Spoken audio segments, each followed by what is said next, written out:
tak? Kenyang? Bilas. Sekejap saya cuba makan guys. Cuba makan guys. Bilas cuba makan. Last. Okay, so hari ni ibu nak check in. Check in dekat Sunway Putrama Hotel. So di bawah dia, kira macam senang lah nak pergi mall kan. So ibu nak check in dulu. Okay, ibu dah check in. Ibu ambil Sunway Putra Hotel ni sebab senang, sebab anak-anak ibu sebenarnya dia, apa orang kata, dah tertanya, ibu bila nak pergi hotel, tapi nak pergi hotel tu yang ada mall, yang senang kan, kita parking siap kat sini, boleh pergi mall terus, macam itulah, senang. So dia punya hotel sangat cantik ya. Ini adalah pertama kali ibu dekat sini. Okay, cantik dan senyap, sangat healing lah dekat dalam ni. So sangat tenang lah kat sini. Cantik dia punya ni, macam sangat relax. Ibu boleh lepak banyak tempat.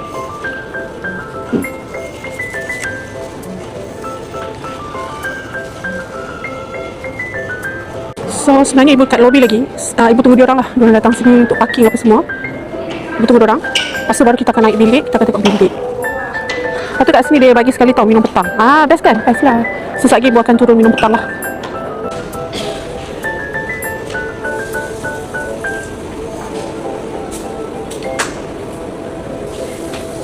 Korang tahu tak, dekat sini dia boleh tengok FIFA tau. Dia kata kalau dekat area bawah ni, tak pasti dekat mana. Dia kata ada tempat untuk lepak-lepak lah, untuk tengok FIFA. Tapi kita orang akan tengok dekat atas lah. Wangi sangat lah buat hotel ni. Dia pakai minyak wangi apa ni? Okay kah? Are you okay? Kita terus check in. Okay, kat sini dia ada minum petang pukul 5. So, sekejap lagi kita akan turun balik. Kita naik. Jom kita naik. Kita nak tengok bilik. Tu paling happy ni lah yang request nak pergi tu, nak pergi ni.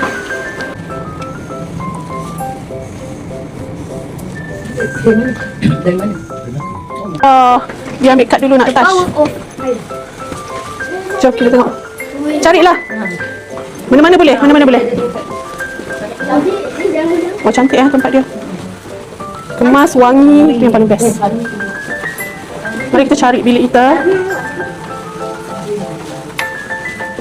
Okay, are you ready guys? Okay, ni sini.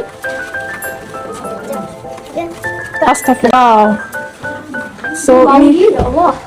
Okay kak? Wanginya. Wow, luas. So sini boleh tengok FIFA, boleh tengok TV. So dalam ni pun ada bilik.